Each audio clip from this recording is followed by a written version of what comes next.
Bismillahirrahmanirrahim. Assalamualaikum warahmatullahi wabarakatuh. Salam sejahtera, salam sukses, salam bahagia buat Anda semua, sahabat-sahabat ASP TV. Mudah-mudahan selalu sehat walafiat, dilapangkan rezekinya, serta selalu mendapatkan perlindungan dan pertolongan Allah Subhanahu wa Ta'ala dalam menjalankan aktivitas sehari-hari. Amin ya rabbal alamin. Pada video edisi kali ini, saya kembali berbagi wawasan, berbagi pengetahuan seputar permasalahan hukum.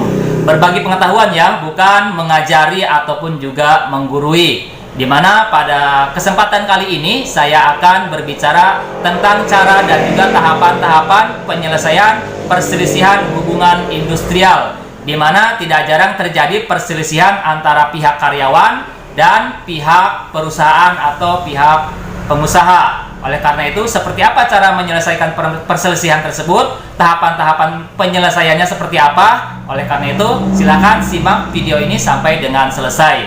Dan sebelum dilanjutkan, seperti biasa bagi teman-teman yang belum subscribe, pemirsa ASP TV yang belum subscribe, silahkan untuk subscribe terlebih dahulu dengan cara klik tombol merah atau tombol subscribe yang berwarna merah yang ada di bawah ini. Baik, saya ucapkan terima kasih yang sebesar-besarnya buat sahabat-sahabat subscriber yang sudah senantiasa mendukung channel ASP TV ini untuk terus memberikan kontribusi dalam memberikan tambahan edukasi seputar permasalahan-permasalahan hukum. Amin ya rabbal alamin. Baik, langsung pada pokok pembahasan terkait dengan cara dan tahapan penyelesaian perselisihan hubungan industrial, di mana di dalam dunia kerja, hubungan antara karyawan atau pekerja dengan pihak perusahaan atau pengusaha itu ada kalanya terjadi perselisihan atau permasalahan. Oleh karena itu, perlu dan patut diketahui kiranya bagaimana cara dan tahapan penyelesaian perselisihan hubungan industrial tersebut. Nah, di dalam Undang-Undang Nomor 2 Tahun 2004 tentang penyelesaian perselisihan hubungan industrial, itu dikenal 4 macam atau 4 jenis perselisihan hubungan industrial. Yang pertama yaitu adalah perselisihan hak. Yang kedua adalah perselisihan kepentingan. Yang ketiga ada yang namanya perselisihan PHK atau pemutusan hubungan kerja. Dan yang keempat adalah perselisihan antar serikat buruh atau serikat pekerja dalam satu perusahaan. Nah, ketika terjadi permasalahan atau perselisihan, maka harus ditempuh cara-cara dan tahapan-tahapan sebagai berikut. Yang pertama adalah menempuh upaya bipartit.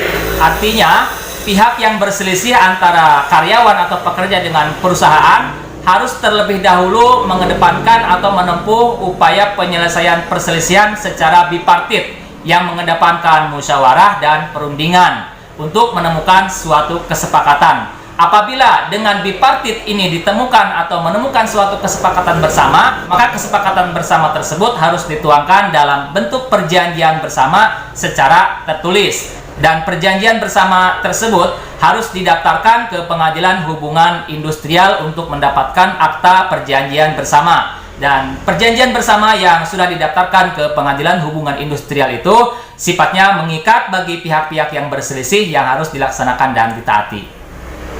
Nah, apabila penyelesaian perselisihan secara bipartit itu gagal, maka tahapan selanjutnya bisa ditempuh secara tripartit atau mekanisme tripartit.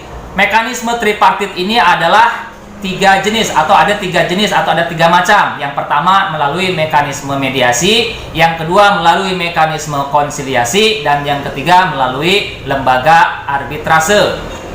Untuk mekanisme konsiliasi dan arbitrase ini sifatnya adalah pilihan. Artinya pihak-pihak yang berselisih dapat menempuh upaya tripartit ini melalui konsiliasikah atau melalui arbitrase. Dan pilihan tersebut harus dituangkan dalam perjanjian bersama. Apakah mekanisme penyelesaian perselisihannya akan ditempuh secara konsiliasi atau secara arbitrase. Apabila tidak ada perjanjian tertulis terkait dengan pilihan penyelesaian perselisihan tersebut, apakah konsiliasi atau arbitrase, maka penyelesaian perselisihannya harus ditempuh melalui mekanisme mediasi yang difasilitasi oleh seorang mediator yang biasanya terdapat di institusi ketenaga kerjaan.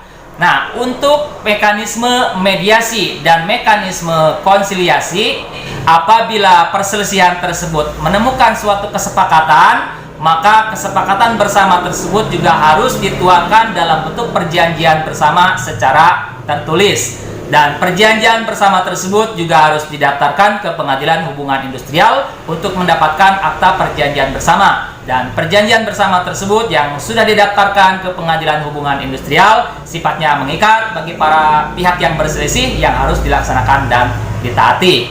Dan untuk mekanisme arbitrase, penyelesaian perselisihan hubungan industrial melalui mekanisme arbitrase, putusan dari lembaga arbitrase tersebut didaftarkan ke Pengadilan Hubungan Industrial dan putusannya merupakan putusan yang mengikat, putusan yang final, artinya tidak ada lagi upaya hukum banding untuk putusan arbitrase.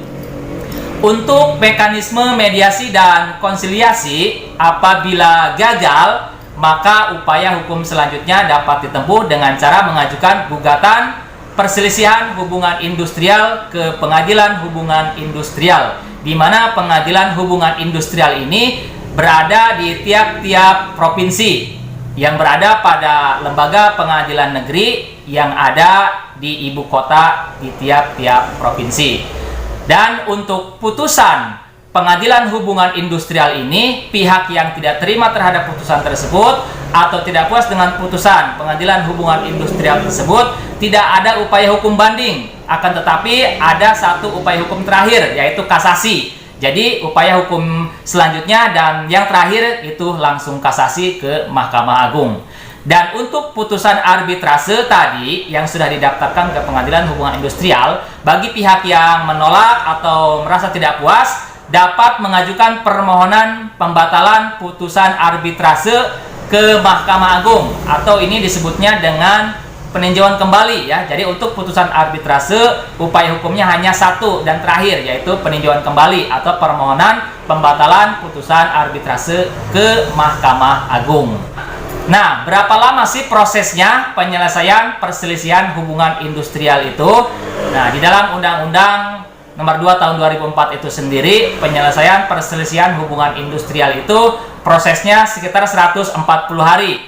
Nah, itulah teman-teman semua terkait dengan cara dan juga tahapan penyelesaian perselisihan hubungan industrial. Nah, bagi teman-teman yang memiliki pertanyaan atau permasalahan seputar hukum ketenagakerjaan, silakan untuk berkonsultasi atau menyampaikan pertanyaan di kolom komentar di bawah ini. Ini yang bisa saya sampaikan pada kesempatan kali ini. Sampai jumpa di video-video selanjutnya. Billahi taufiq wal hidayah. Wassalamualaikum warahmatullahi wabarakatuh.